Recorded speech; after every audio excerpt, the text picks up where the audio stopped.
우리가 계속해서 요한복음을 가지고서 또 함께 나누고 있습니다. 이 요한복음 이 12장은 굉장히 산 꼭대기에 왔다가 이제 내려가는 아주 분수령과 같은 본문입니다. 이미 예수님께서는 죽은 나사로를 살리시고 특히 그 와중에 마르다 또 물론 마리아도 신앙 고백을 합니다. 근데 이 신앙 고백이 그 나사로가 다시 살아난 뒤의 신앙 고백이 아니라 그 전에 이미 고백해요. 그렇습니다. 주님은 그리스도시요 다시 오실 하나님의 아들입니다. 이 멋있는 고백을 하거든요. 그 이후에 예수님께서 나사로를 다시 살립니다. 그리고 이 신앙 고백에 모든 사람들이 동참을 합니다. 자, 그런데 이제부터 신앙 고백을 하였습니까? 그러면 그 신앙 고백에 맞는 삶을 사십시오. 신앙 고백을 하며 그 신앙 고백에 맞는 그 메시아의 모습을 모든 사람들이 봤습니다. 그리스도의 모습을 봤습니다. 어떻게? 죽은 나사로, 죽음을 생명으로 다스리는, 살리는 다시 오실 그리스도를 목격한 겁니다. 그러므로 그것을 보았고 그 고백을 들었던 사람들이 같이 신앙 고백을 하면서 그 삶이 그렇게 같이 나타나야 되는 거예요. 몇 날이 지난 것 같습니다. 6월절 엿새 전이지요. 한창 잔치 준비할 때에 예수님도 이제 예루살렘 올라가기 전 첫 번째로 머무신 곳이 어디냐? 바로 이 집입니다. 베다니에 있는 이 집. 바로 죽은 나사로가 살아났던, 살렸던 이 집. 여기에 마르다와 마리아가 있습니다. 그 집에 들려 잠깐 쉬며 음식을 먹고 잔치를 함께 기뻐할 준비를 하고 있는 가운데에 여전히 마르다는 열심히 부엌에서 일을 했습니다. 사람들이 자기 특기가 있는 거예요. 근데 마리아는 이 마르다와 함께 하지 않고 무엇을 했느냐 하면은요, 이게 집에서 모아놓은 건지 자기가 모은 건지 모르겠지만은 향유, 귀한 향유 한 병을 가지고 와서 그걸 예수님께 쫙 붓고요, 자기 머리털로 다 닦는 겁니다. 깜짝 놀랄 일이지요. 이 마리아의 이 행위는 정말 깜짝 놀랄 일이에요. 도대체 왜 이 마리아가 이런 행동을 보이는 걸까? 그 신앙의 행동을 그렇게 할 때에 분명히 원인, 동기가 있습니다. 이 마리아의 모습을 볼 때에 이 마리아의 신앙 행동을 설명할 수 있는 것은 나사로의 생명입니다. 즉 나사로의 부활이라고 이야기할 수 있습니다. 이 나사로의 죽음에서의 생명으로 옮겨지는 기점에서 마리아는 신앙의 가치에 있어서 물질적인 가치, 인격적인 가치, 이게 그다지 중요한 게 아닌 게 되어버렸습니다. 예수 그리스도의 가치가 그렇게 귀한 걸 알고서 자기가 갖고 있었던 귀한 이 향유, 이게 여러분 가치가 어느 정도 되냐면은 작년 300명의 그 1년의 그 생활비와 같은 거예요. 그러니까 엄청난 겁니다. 거기다가 이 마리아는 자기의 머리털로 예수님을 쫙 씻겨. 이건 노예의 행위입니다. 노예의 행위. 근데 마리아가 왜 이런 행동을 보여주고 있는가? 죽음의 문턱에 부딪혔다가 생명을 경험합니다. 이 마리아가. 자기의 죽음도 아니고 자기의 생명도 아닌 그 오라비 그 나사로의 죽음에서 생명으로 옮겨지는 경험을 한 이후에 마리아에게 있어서 재산의 가치나 인격의 가치는 예수님 앞에서 그게 중요한 게 아니라는 거예요.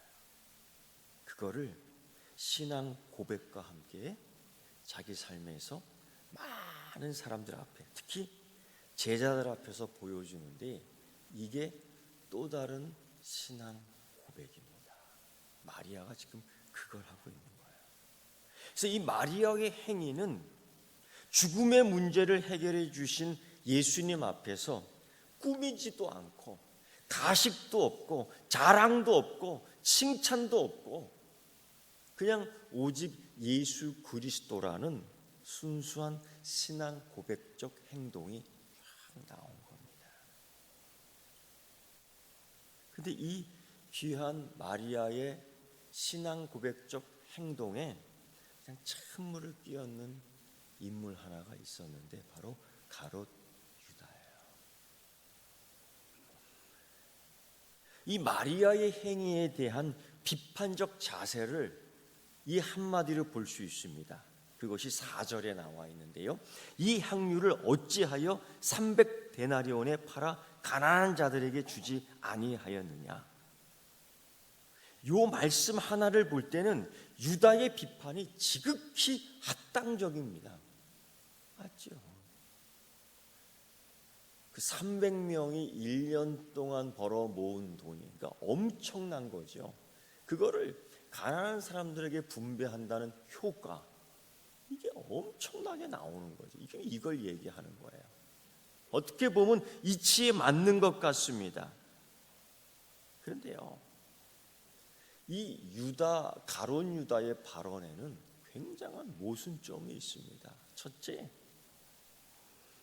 유다는 예수의 제자라고 불렀지만은 예수의 뜻을 알지 못하는 것 같습니다. 이 요한은 아주 그냥 거침없이 가롯 유다에 대해 말하는데 그는 도적이다. 그는 도적이다. 여러분, 예수님의 선교 활동 가운데에 그 돈깨를 맡은 자로서 거기서 슬쩍슬쩍 하는 거예요. 여러분 생각해 보십시오. 예수님의 이 돈깨에 돈이 얼마나 들었겠습니까? 그렇게 많지 않은 거예요. 그것까지도 손을 대는 거예요. 그것까지도 손을 대는 거예요. 도적이다. 그런데 이 도적의 의미는 또 다른 의미가 있습니다.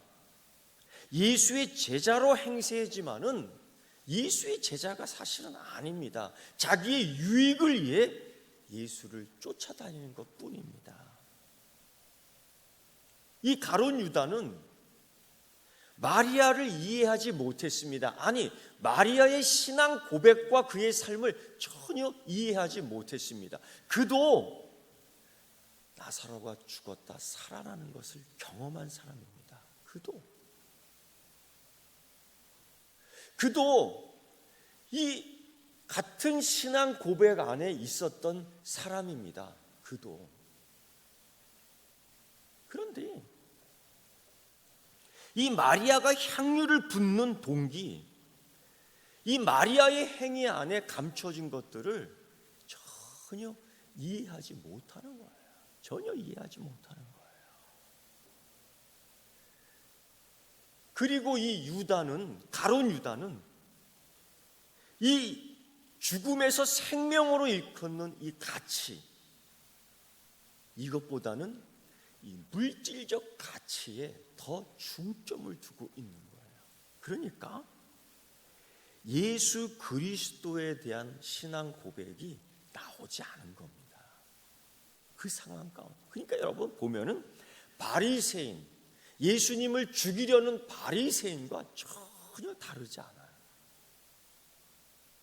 똑같은 걸 보고 똑같은 고백 소리를 듣고 그렇음에도 불구하고 가롯 유다는 그저 구경뿐이었다.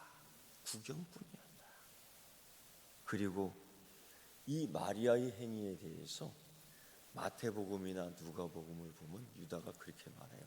허비했다. 허비했다. 이 기막힌 비평적 단어거든요. 허비했다.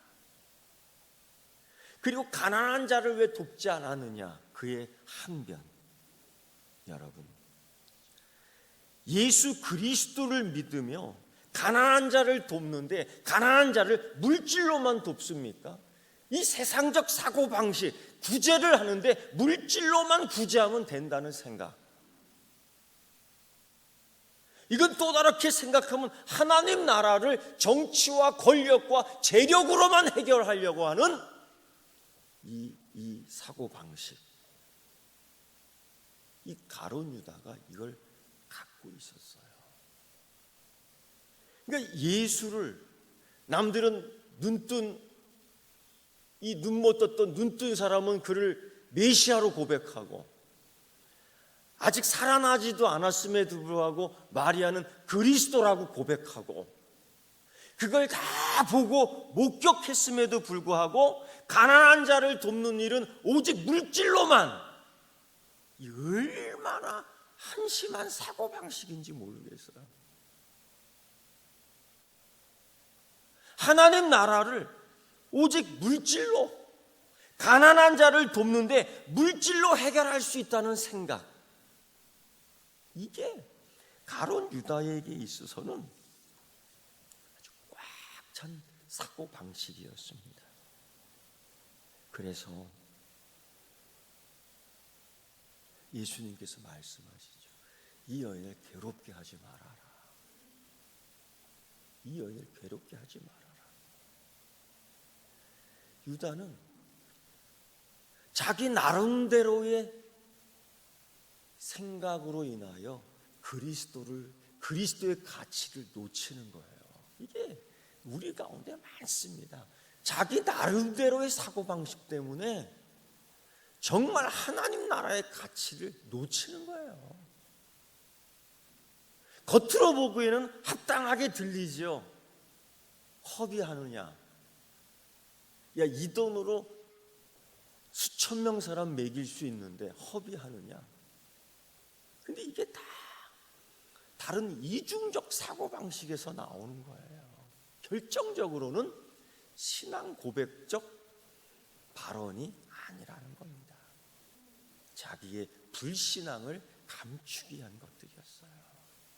그래서 요한은 그냥 대놓고 얘기해요.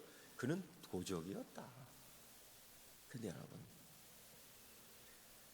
이 요한이 말하는 도적은 오늘 말씀대로 나옵니다. 훔쳐가니까.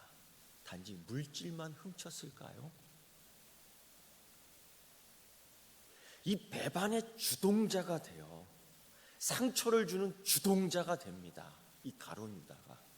과연 물질만 훔쳤을까요? 돈만 훔쳤을까요? 여러분, 가룟 유다는 남의 믿음도 훔치는 사람이야. 남의 은혜도 훔쳐가는 사람이에요. 오늘 마르다의 신앙 고백이나 이 마리아의 신앙 고백적 삶의 모습을 통해서 많은 사람들이 그가 메시아다, 그가 그리스도다, 우리의 삶은 이 예수 그리스도의 가치에 둬야 된다라고 신앙 고백할 찰나에 그들의 믿음을 다 훔쳐가는 거예요. 믿음 훔쳐가는 사람, 믿음 훔쳐가는 그 인격체는 뭐예요? 이건 사단 마귀입니다. 사단 마귀나 믿음을 훔쳐가는 거예요. 베드로의 믿음을 훔쳐가려고 하지 않습니까? 제자들의 믿음을 훔쳐가려고 하지 않습니까? 사단이 이 가룟 유다가 딱 이렇게 훔쳐가는 거예요. 그가 이 상황에서 향유를 붓는 마리아를 꾸짖으로 말미암아 신앙 고백했던 마리아는 괴로울 뿐 아니라 그걸 보고 있던 많은 사람들이 상처를 받은 거예요.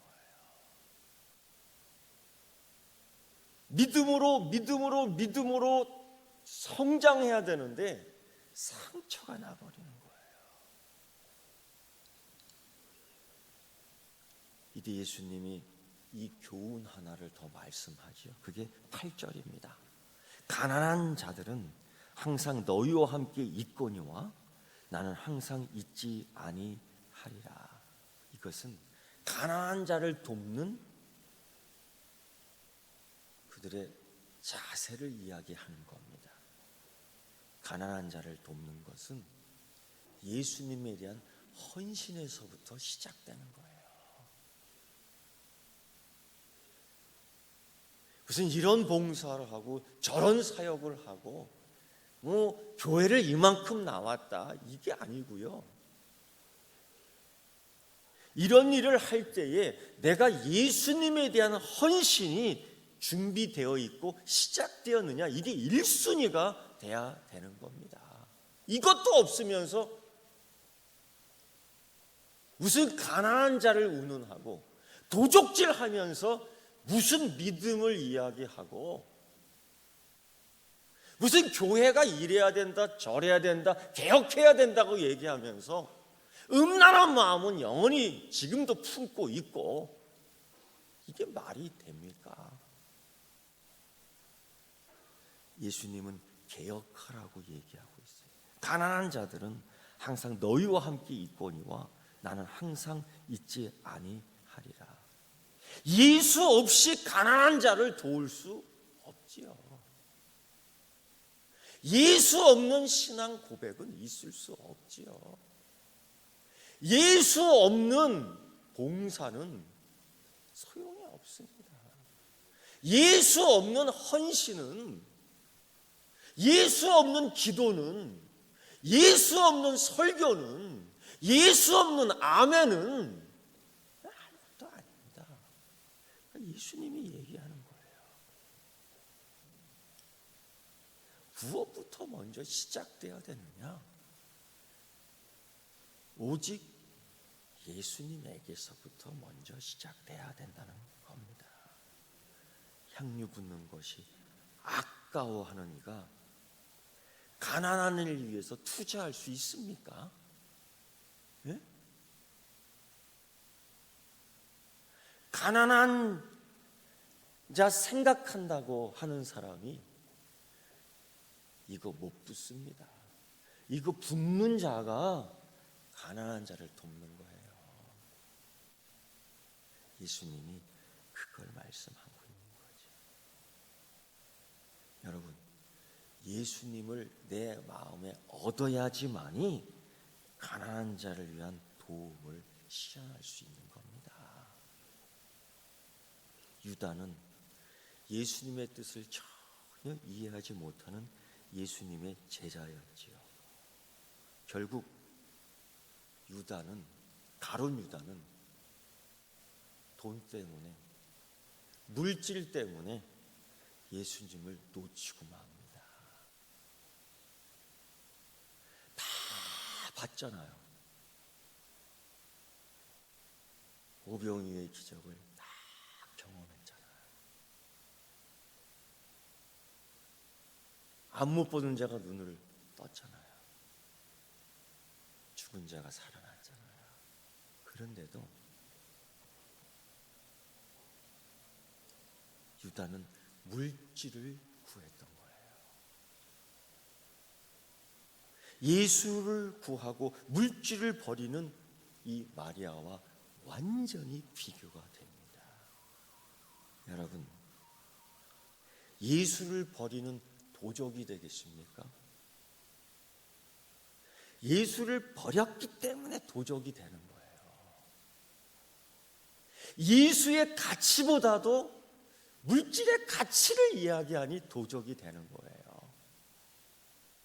생명의 가치보다도 물질의 가치를 더 여기니까 도적이 되는 거예요. 구원의 가치보다도 자기의 의를 구하니 도적이 되는 거예요. 여러분, 오늘 예수님 앞에서 더 자랑하고 싶고 예수님 앞에서 더 가치를 두는 것들을 다 버리십시오. 그리고 새롭게 시작하십시오. 이게 개혁입니다. 기도하겠습니다. 하나님 아버지, 예수님 앞에서 내 생명까지 버리는 순교자의 사명과 믿음 주시옵소서. 예수님 앞에서 버리지 못하는 도적되지 않게 하여 주시옵소서. 가룟 유다처럼 이중적 대답을 통하여 도적되느니 하나님, 머리를 밀고서라도 예수를 고백하는 신앙인이 되게 하여 주시옵소서. 예수님의 이름으로 기도드리옵나이다. 아멘.